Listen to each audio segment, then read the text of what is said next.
everyone. Welcome. Forgot the book.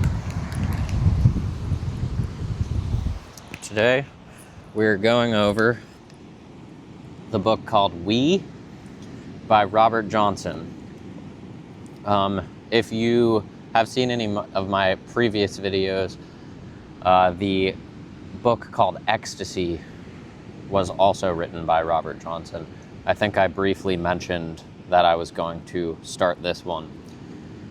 This book was sent to me by my girlfriend, and I think that she told me that it was referenced in the book called Facing the Dragon, which I have not done a video on, but I read it about 1.5 years ago, and I sent it to her to read. And it was a really important one. It was a good one. It's called Facing the Dragon, and the concept of it is centered around spiritual grandiosity, confronting it. Basically, the concept of grandiosity, narcissistic behavior, and kind of how it comes along with the society that we live in. But check it out today. It is a beautiful one. And I think it's late enough in the day that I will not get mauled by the sun, but I'm inviting it right now.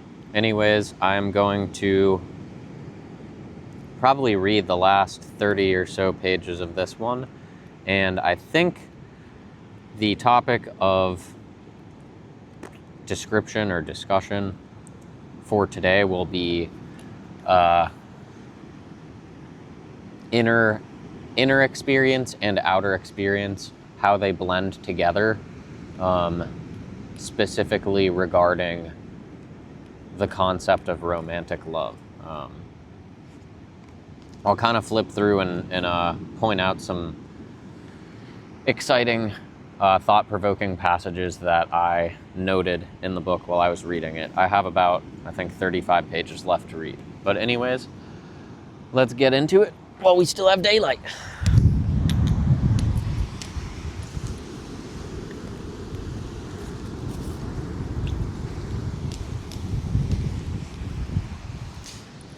I figured also that the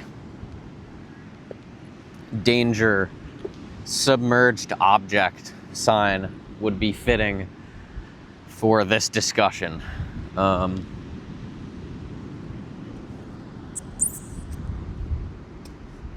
Because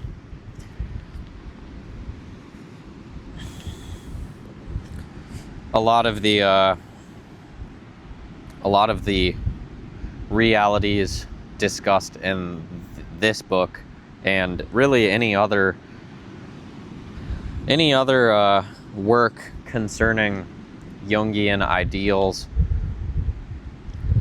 references the shadow, and the shadow is kind of the dark night of the soul, I guess is how it would be described. The shadow is the dark, repressed aspects of who we are. They're the aspects of who we are that we are ashamed to show outwardly. So, yeah. I figured the sign would be fitting. This is pretty much as comfortable as a beach chair would be. It's close. I might upgrade one day.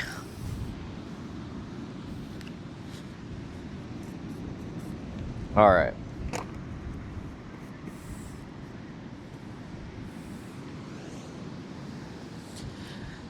On this talking point, I watched a movie last night. I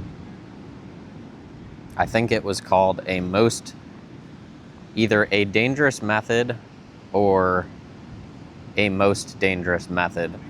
And I think that basically it was about Dr. Carl Jung and Dr. Sigmund Freud, and they are both kind of in the thick of their practice as physicians. It's kind of when psychoanalysis really began to grab hold. And if you're familiar with any of Sigmund Freud's ideas, basically he believes that all behavior stems from sexual desire of some nature. Basically, he argued that our motivation for everything in life is driven by sexuality.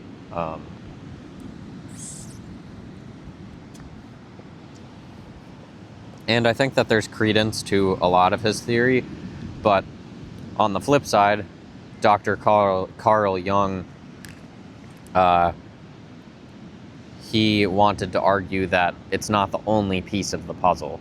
Well, we literally are, conceived due to sexual acts, and it's the reason why reproduction happens.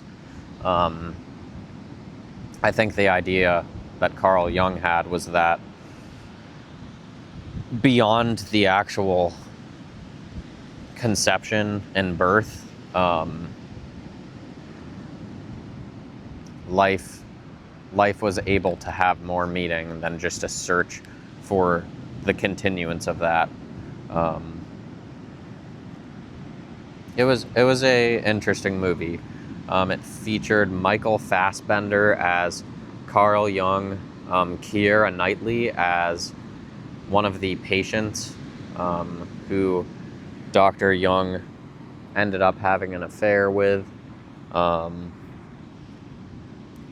Realistically, it was known that Carl Jung was married to his wife Emma, and he was having an affair with one of his patients for quite a while. I don't know if it was more than one. I think it was either one or two. But in having learned that, while I had sparked interest in him and his work, it was unsettling because I don't know if monogamy is something that someone believes in, more so that it's something that they choose because it feels right to them. I guess in that case you could say that people choose it because they believe it is right for them, or they believe that it is generally right. So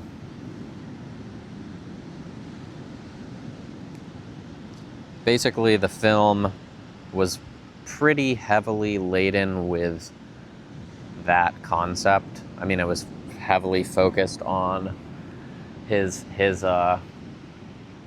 love affairs, and it made him, I guess it was more, I would describe it as more tending towards being supportive of Freud's ideals, because the patient that Carl Jung ended up having an affair with, he actually treated her with Freud's his belief system, his modality of treatment, and it actually ended up working. It ended up being what this person needed. So I don't know, but generally the movie was, I don't know, it focused on his concepts, but it really did not get it really did not do them any justice. I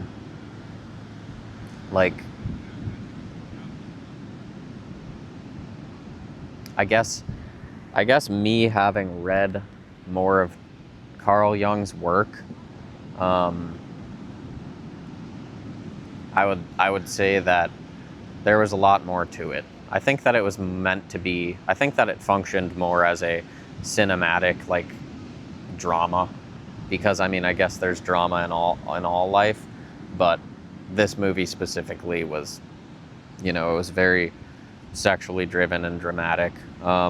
So I guess I liked it in the sense that it, didn't avoid that as a reality of his life, but I guess I did not like how that was the primary focus of it. It did not really get into any background regarding his progression, like his childhood. And I mean, realistically, it wasn't a movie just about him. I'm not sure if there is one just about him, but yeah, it was more Hollywood-esque than anything. I don't know, the cinematography was well done, the casting was done well, the acting was done well, I would say. But it's not one of my favorite movies. And I think that it speaks to the necessity of, if I had to appreciate it for one major way, it would be in so far as how it speaks to the necessity of acknowledging that people that you look up to in this life are by no means perfect by anyone's definition. Like, realistically, if there were a perfect way to make a mistake, such as cheating on your spouse, it would be that you make the mistake and then you come clean shortly after. You don't interact with this person and act as if nothing has gone wrong. I don't know. This stuff is all easier said than done. But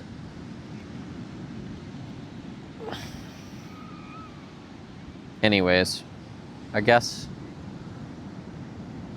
it's important to acknowledge that someone that you look up to, or someone that you think has the answers, maybe they did not have the answers, maybe they had their answer.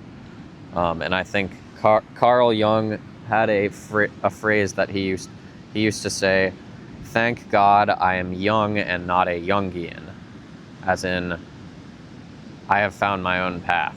And my path stems obviously from work of others and discoveries of others, but I think there's a lot of power and significance in acknowledgement that, you're playing out your own tape in your life. And Carl Jung is very, very inspiring to me. He always has been. And I even have the intention to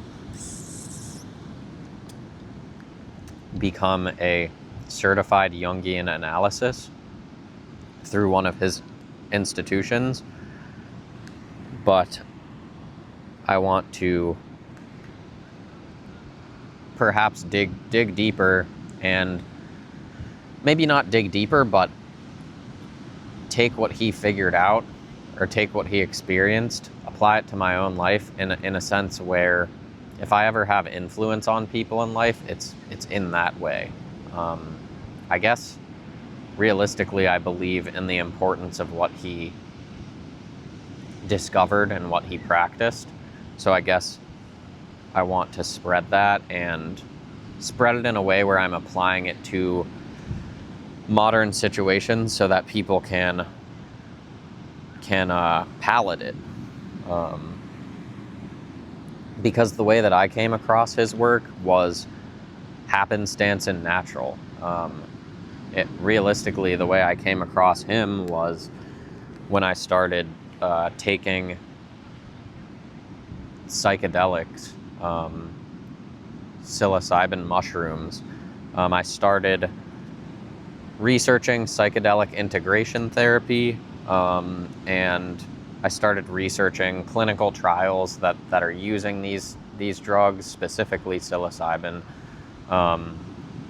And I started to learn how these drugs were being researched in the 60s and the 70s before the research was shut down.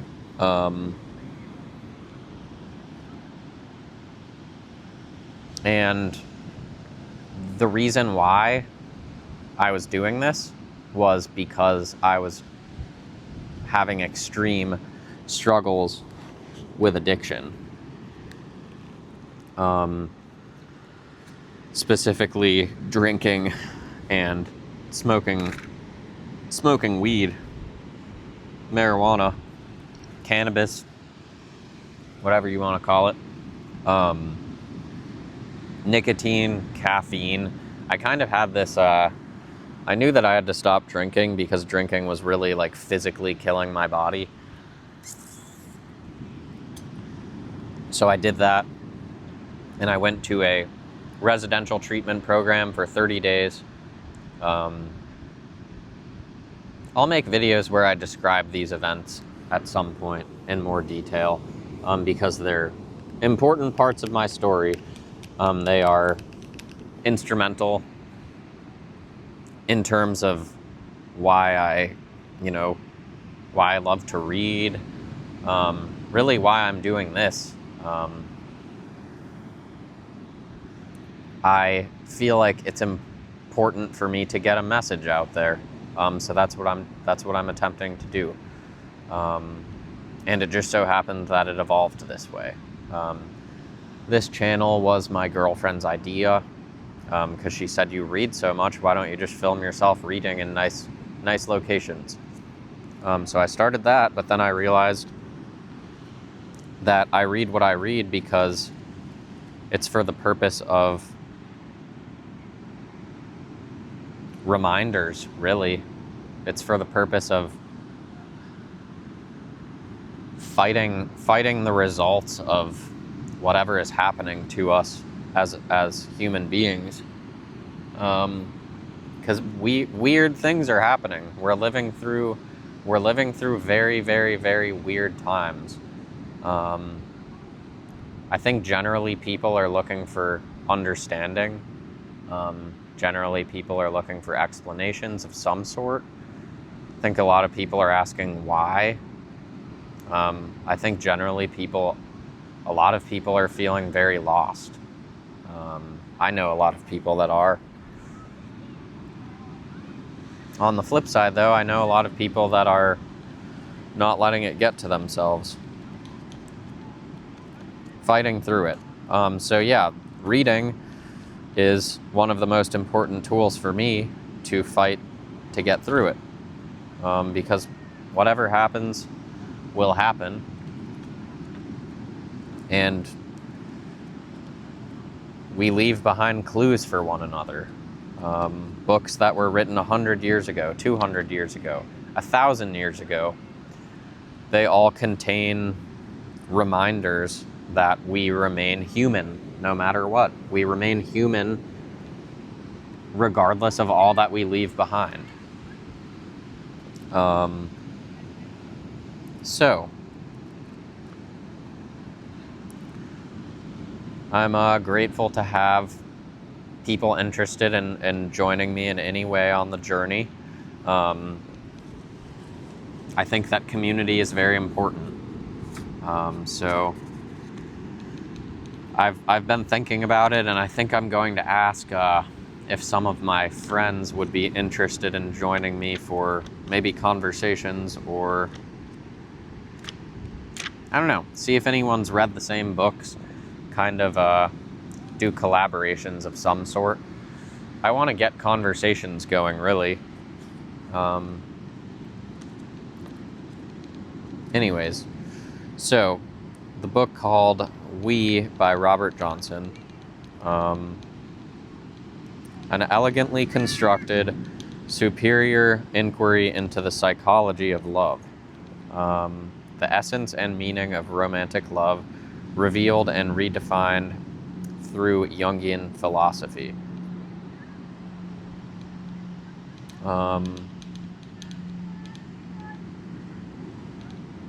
If you have ever been in love or wished to be, We is a revealing account of the profound meaning of the experience. It is an exciting map for the journey to greater consciousness. He wrote other books. He wrote one called He one called She, the book called Ecstasy, which was the one about Dionysus that I did a previous video on. Also one called Inner Work, Using Dreams and Active Imagination for Personal Growth, and another called Owning Your Own Shadow, Understanding the Dark Side of the Psyche. So this book is centered around the very old tale of a narrative of Tristan and Iseult. And I think the story itself was called The Romance of Tristan and Iseult. I don't know how old that story is, but it was one of the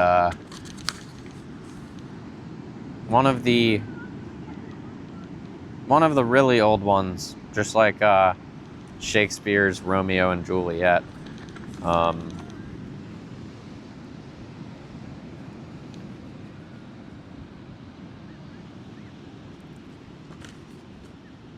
And there are certain parts to this book. It's told throughout the lens, or told through the lens of a male. So it concerns the Jungian concept of anima and animus, but it's told through the lens of Tristan, and anima is basically his inner woman. Carl Jung believed that every human has its opposite sex, so to speak, within the psyche, as in feminine energy, masculine energy. And I guess realistically that stuff could just be a result of labeling, like labeling inner qualities such as forgiveness,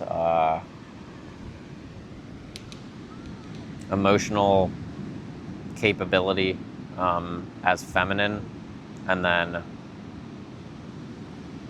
power concerned, strong stubbornness as like masculine qualities. But I think the idea of the importance of it is that because of gender norms, we have attached human qualities to either being a man or being a woman, and because of that, we seek the opposite qualities in a partner, and we project our lack of those qualities onto that partner, and it does not do us much good when it comes to partnership. I think Carl Jung would say that this sort of reality creates a society filled with people who develop codependency issues. They aren't able to depend on each other as romantic partners without attaching a kind of parasitic need to them. And I guess it's up for debate whether or not that's possible at all. Because obviously, I think it goes without saying that if you develop a commitment to a partner, you're going to depend upon them in some way. So I guess the argument is that there are two different types of dependency. There's dependency and codependency. The latter being the problematic one,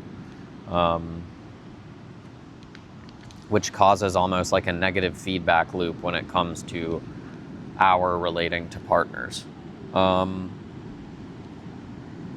So the book starts out with a note for women because of the case, how it's told kind of from the lens perspective of Tristan, the man.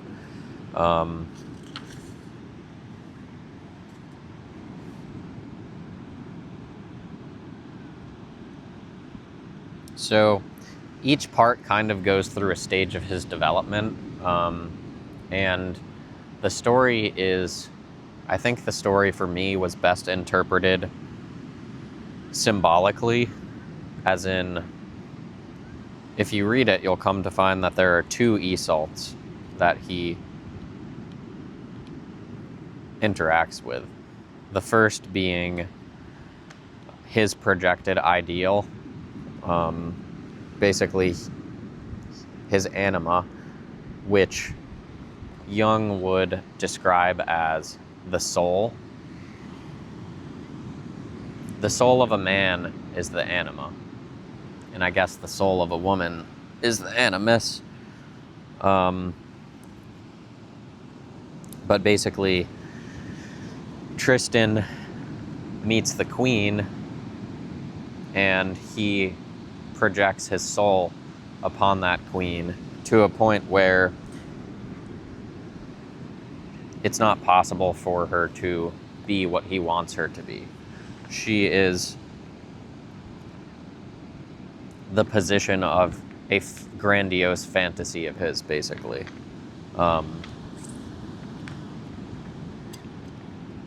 Because as described, the soul draws human beings away from finite nature, which is largely experienced in the physical world, and draws them towards the infinite. And as one could kind of one could make the connection that if the soul pulls one towards infinite, if a man is projecting his soul onto his partner, it's pretty hard for a human being to fill that I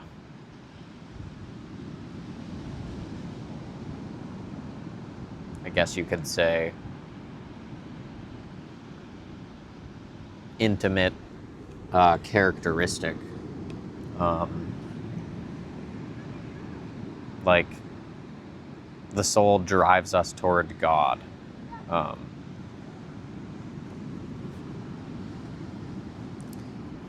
So he meets her, and the idea is that one of the bigger concepts of the book is that romantic love, romance is largely fantasy driven.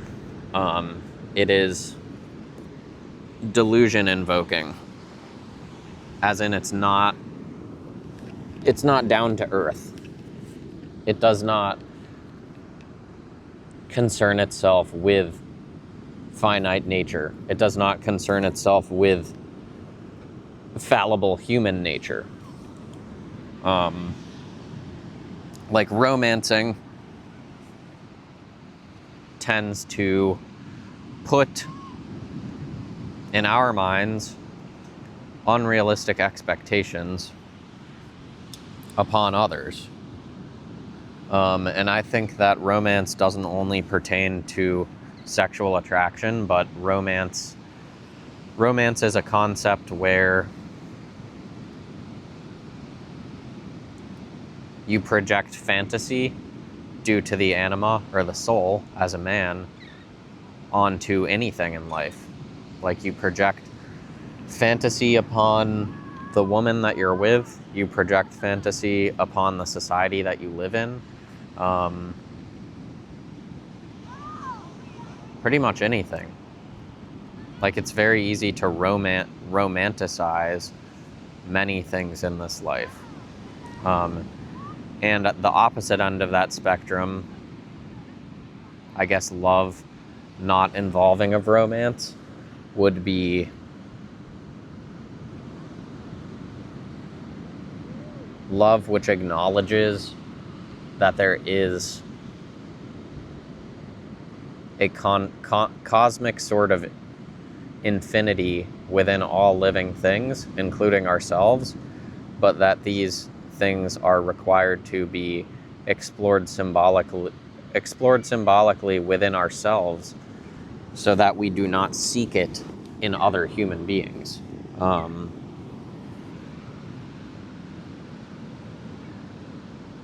I was having a conversation earlier today, and the idea of emotional support animals came up, and it was ironic because I think I've kind of thought of it in this way before, but the idea was that, like, perhaps emotional support animals becoming a thing is due to a widespread lack of human beings being capable of emotionally regulating or dealing with their emotions. So I kind of, in a curt way, said emotional support animals like became a thing because we became incapable of dealing with our emotions to the point where we projected that responsibility onto animals that we can communicate with only to such an extent. And this concept is not to say that emotional support animals have not played an important role. I guess it would actually be reinforcing the idea that they have played an important role. But I guess the question is if that is the trajectory we are on as human beings, and life is not fair, that's certain, because lots of things happen to us that we don't ask for.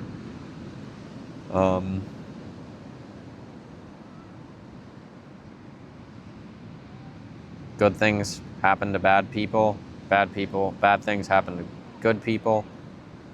I guess people are people. But the idea is, if that's the path we're on, what does it mean for us? Is it quote unquote fair to the animal? And I don't know, it's intriguing. But the idea explored in this book is that the way that we consider romance is not very beneficial to us past a certain extent. I think the argument is that it's not unnecessary and that it makes sense why it exists the way it does as we've evolved. But what it says is that, you know, it's kind of a spell that we put ourselves under. Like, you know, you romantically fall in love with someone, you fall in love with a woman, and then you choose to marry them, and then you come to learn that you have been seeing them as, you know, maybe symbolically as something beyond what a woman is. Like you've been projecting this sort of goddess image onto a woman. And I think that in the culture that we live in, where simp is like a big term, being a simp, like you're chasing women, you'll do anything for women, I think it says a lot about this. I think it says that there's a lot of this romantic energy going around, and it doesn't seem that people are without relationship issues today, whether it be friendships, lover relations, family relations, anything. It seems that we are struggling more and more to relate with one another in general. And when it comes to sexual relations, or I guess, you know, what we would consider romantic relations, there's a lot of surface level fantasy driven relationships that are of a short-lived nature. It's seen in hookup culture, it's seen in the use of dating apps, the gamification of dating, the gamification of love, And I think that romance in and of itself plays a huge role in the gamification of love. I think it's been harnessed as a business strategy and a sales tactic largely. And this book goes back to this old story, which kind of spells it out. And I'm going to try not to spoil it too much because I think it's definitely worth a read with an open mind.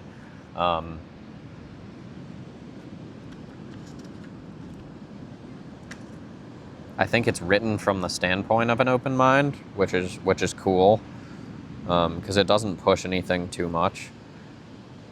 But there are assertions that I think have grounds beneath them.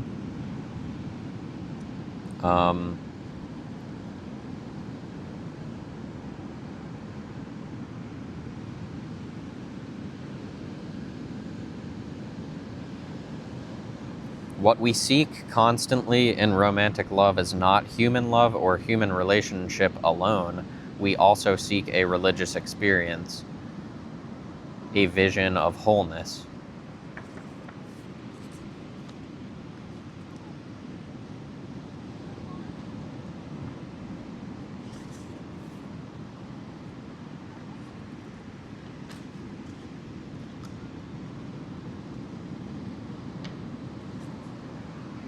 And I think what I've observed in my life, I've observed it in my own life, and I guess I didn't realize it was happening when it was happening, but I was seeking a religious experience in the concept of romance. And some note that I took down was, we must at least to an extent find religious experience in interactions other than romance, but we inevitably will experience it in what contributes to the continuance of God's creation via romantic love, inclusive of sexuality. And I guess kind of what I mean is that, say you're in a relationship with a significant other, you've had kids with them, you cannot find all of the fulfillment and meaning to life necessary within the relationship that you have with that one person. You must also find it within the relationship you have with yourself,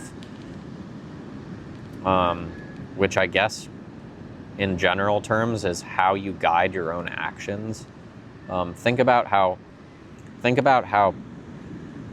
kind of kooky the concept of relating to oneself even is, because in order to accept that as an idea, you're basically accepting that you are almost in a sense multiple beings. How I relate to myself, how I treat myself. It's some intriguing stuff. But yeah, you find this experience and this fulfillment and this meaning to life in how you treat yourself, how you relate to yourself, and how you relate to not only other people, your spouse, your friends, but also how you relate to your environment, how you relate to your food, your shelter, the earth in general.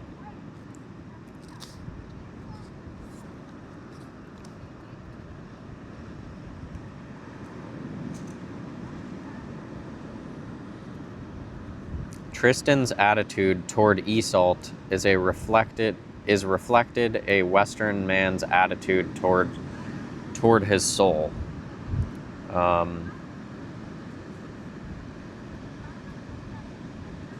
Yeah, it's like, I guess in simplest terms, it's as if we seek our soul. Due to how romance has evolved, we seek our soul in a woman. And I guess a question I ask myself in pondering this is it because the soul and a woman share qualities? Is it because we deny that we have effeminate qualities within us as men? Is it because it's been hardwired into our brains that if I'm a man and I have a penis, I could not possibly share any psychological features of a woman, which I think personally is absurd.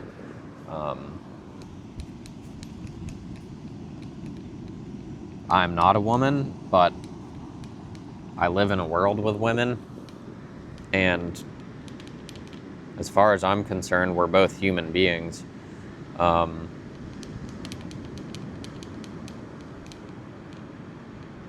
mean, I think of it this way. It's like a roll of the dice. A woman and a man come together. The woman gets pregnant, and a child is born, either a man or a woman. You know, maybe on the chromosome spectrum, there's a different lineup of those possibilities. But generally, either a woman or a man comes from the combination of a woman and a man. So it's that we join together as kind of two halves and create one of the two halves. It's not like we create another species when we reproduce. So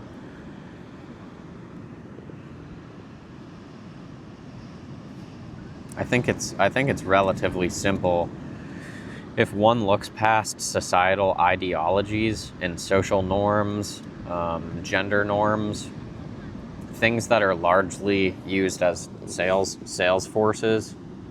They're used commercially. I think it's pretty simple to acknowledge that we share quite a lot more than I think most people acknowledge.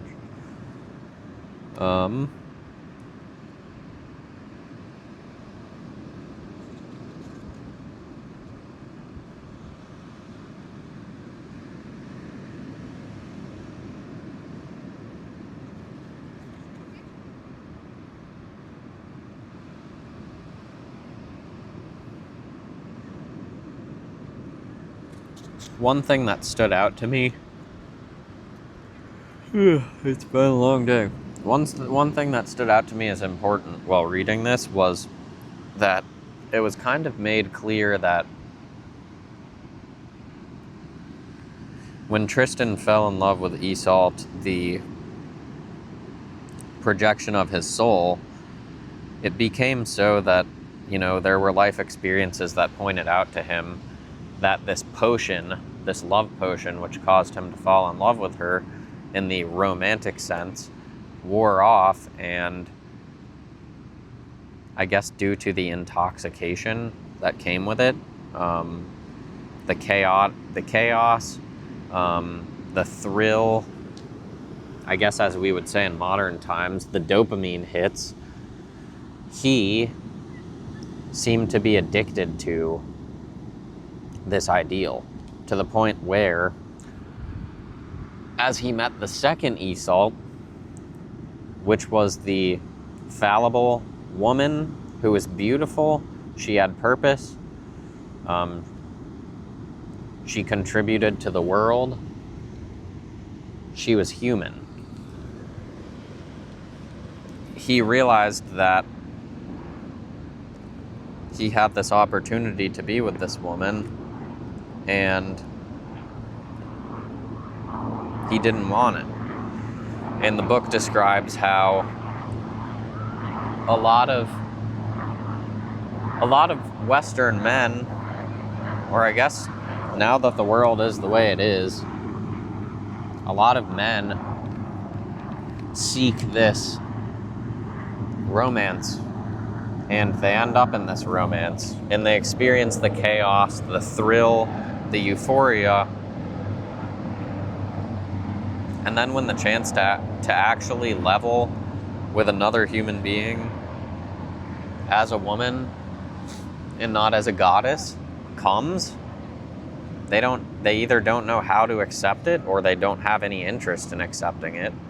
So they return to seeking of the prior engagement. And I think that right there is convertible into experiences that women have too. I guess another reason why I feel like men and women are far more similar than we will acknowledge is that I see the same behavioral patterns in both, when it comes to appreciation of chaos and I guess the seeking of perfection in another partner.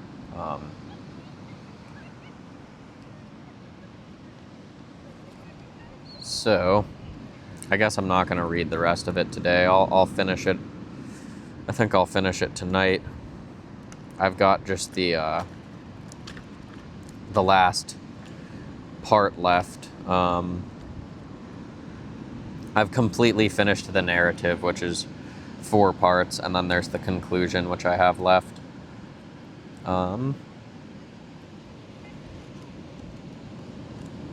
But yeah, I think that symbolism is very important when reading something like this. What else? I'll go ahead and read one of my recent poems. This one is actually published to the Substack, so right as you see this video, it'll be available. I'll link it. Usually I have been reading ones that I have not yet published. And I make edits to these on the page, so sometimes it's kind of hard for me to tell what I crossed out and what I added. So bear with me as I recite it. It is called Bore to More. Why must my attention so frequently magnetize to more of everything, consciously or subconsciously? First, I swoop to the pool of sensory pleasure and slurp, of course, beyond my fill. Excessive candy at Halloween, 8 straight hours of Dark Souls, hitting the speedometer's governor, a few orgasms. Shame-fueling overindulgence prompts the opposite for sake of balance, as if chosen pleasure brings the discomfort, the state of being nauseated, buzzing with frills of somatic anxiety, whereas the flip side functions in the same way. So I find I will steep in discomfort for the sake of earned pleasure. Of course, in excess. Unnatural, impossible actually, to experience this much bounty without a tensioning of the spring. As blaringly apparent within myself, my surroundings, words of others, physical, invisible structures reek of its essence. A war is being waged for us all have either invited it by choice or by blind, perhaps naive participation. The nature of the beast is what so happens to feed it. No way out but through, debts, consequences paid. It is both, pay to and as one plays this life. Deprivation of spirit, mutually exclusive, deprivation of spirit and abundance of body.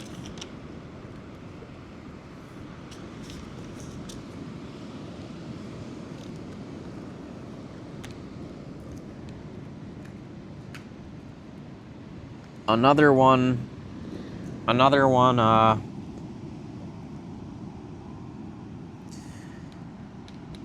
specific to the topic of addiction. It's a very, very, very prevalent human experience right now, I think. Addiction. I see it all over. And in the words of one of my friends, he said, maybe addiction has always been and wasn't always called addiction. And I thought that was interesting. I thought it made sense. I try to imagine what it was called earlier on, hundreds, thousands of years ago. To me, addiction is a spiritual disorder or disease. And until I started thinking of it this way, I used to only think of disease as like a virus or a physical, biological illness. But I guess disease can be of body and of mind. Like mental illness is disease to me.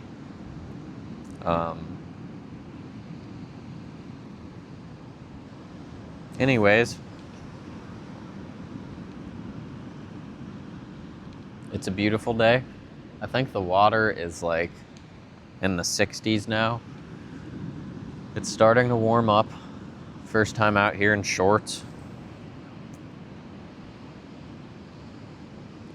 I'm excited to finish this one.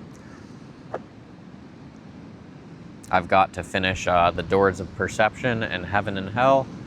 And then I would like to start some of the short stories in a book that my friend gifted to me called, I think, Women Who Run with Wolves. And it's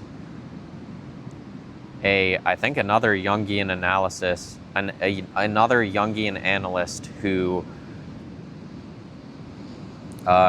speaks from a woman's standpoint. So I'm excited to read that.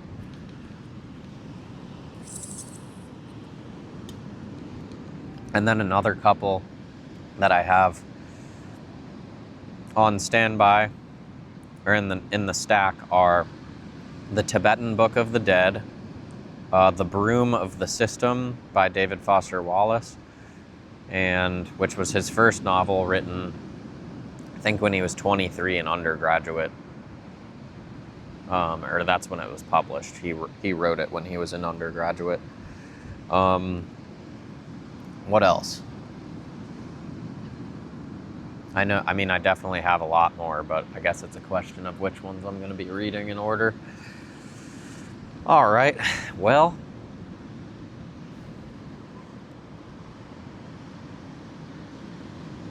there's a lot more to get into in this book, so I would recommend it. If the idea of love, especially in today's day, is confusing to you and you want to dig into the concepts of it,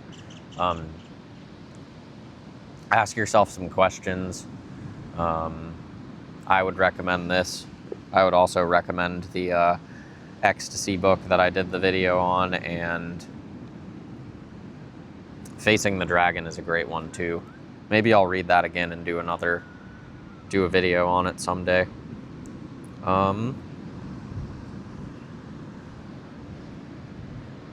Well, it's been a good one. I'm going to go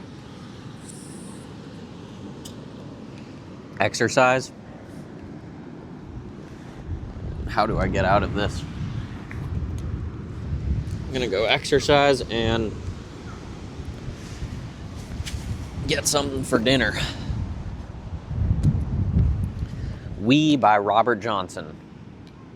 See you next time and have a great one.